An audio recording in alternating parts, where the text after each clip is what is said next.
No backup plans plus tractor cannon equals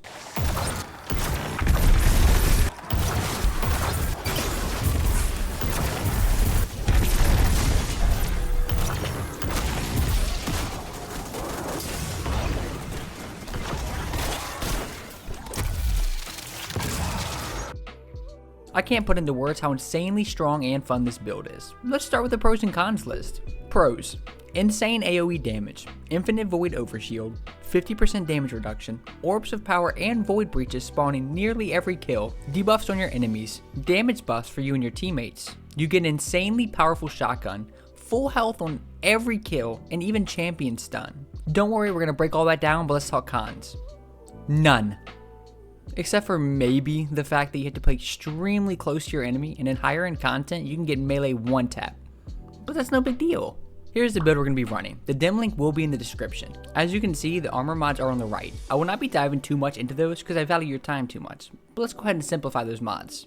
These ones are for orb generation, these are to improve your ammo economy, and these are for faster grenades. For exotics, you're going to be running no backup plan and tractor cannon, the main two pieces of the entire build.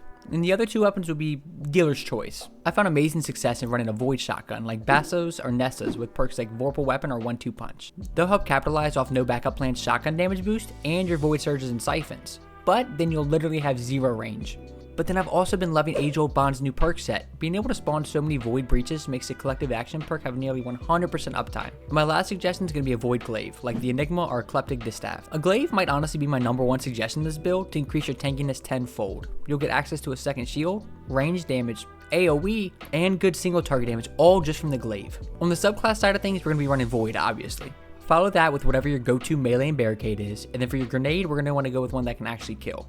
My go-to here is going to be Scatter. For aspects, you're going to 100% want to go with Bastion for that on-demand shield, and the second one is honestly up to you. I like Controlled Demolition for insane AoE damage and another chance at regaining HP, but Offensive Bulwark is another great option for faster grenade recharge and more melee damage, especially because you'll have an overshield most of the time. Your fragments will be Echo of Instability for proccing Volatile, Echo of Starvation so that Void Breaches and Orbs of Power grant Devour, Echo of Domineering so that when you suppress an enemy, you insta-reload your current weapon, and then defeating them will spawn a Void Breach. And lastly, Echo of Vigilance, for another way to grant Overshield while you're at low HP. And then you have seasonal mods. The mods this season Deep Route are kinda sick, especially for this build. So the ones I'm going to be running are Onto the Breach, for another chance at getting Void Breaches, Protective Breach to top off your Overshield, and I would be running Supernova because that Weakening Pulse does sound cool, but I haven't got that far into the artifact quite yet. And I'm sure you're thinking, wow, Peace Whoop, isn't having Echo of Domineering and Unto the Breach a little overkill because they're nearly identical? And yes, it is.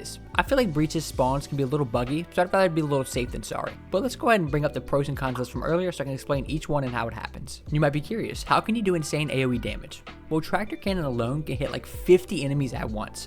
And with volatile rounds and controlled demolition, you can easily erase an infinite amount of red bars right in front of you. Now, what about infinite void overshield and a 50% damage reduction? Well, with our beautiful aspect Bastion, we have access to an instant void overshield. And in case you don't know, a void overshield reduces your incoming damage by 50% while active. And some may think that just one way to activate an overshield is nowhere near enough to be considered infinite. And they would be right. That's why we have another 2 ways to get an overshield. The first is the most simple, which is no backup plans. The cream of the crop of this build. By just getting rapid final blows with the shotgun, aka tractor cannon, you get an instant void overshield. Then with every shotgun kill while that shield is active, you extend your duration and refresh it. Then lastly, we have Echo Vigilance to grant you another way to get that overshield. Then we can spawn orbs of power and void breaches nearly every kill. You're going to spawn orbs from the Void Siphon mod on your helmet and the Elemental Charge mod on your pants. And the Void Breaches are going to be coming from Echo of Domineering and Unto the Breach. And for the debuffs on your enemies and damage buffs for you and your team, you'll be using Tractor Cannon, because this is one of the very few debuffs in the game that can provide a 30% debuff onto an enemy. So that allows you and your teammates to get 30% more damage. Then this weapon also suppresses your enemy's abilities. Now about the insanely powerful shotgun. Well, this one's simple. No backup plans give you a 30% damage boost to shotguns. Plus you get Tractor's 30% debuff, allowing Tractor Cannon to hit way harder than ever before. And then we get full health on every kill because Echo of Starvation gives us Devour whenever we pick up an Orb of Power or a Void Breach. And we will have Devour proc 99% of the time as long as you stay killing. And lastly, we have the ability to stun champions. Tractor Cannon suppresses with every blast, so that gets rid of overloads. Then as long as you have a void weapon, you can proc Volatile with a grenade kill to take down barriers. But if you went with glaives, then this season you get unstoppable glaives to take care of the unstoppables. If you watched this video all the way through and heard all those reasons and you still aren't convinced this build is for you, I recommend rewatching the gameplay in the background to see how utterly dominant it is. Look guys, I had a really fun time making this build guide. It's one of my first ever build reviews where I had 0 influences and I found it out completely on my own. Just remember, if you're doing something that has a ton of snipers or is super open, this is not going to be the build for that because you have to be super up close to reach its full potential. See ya!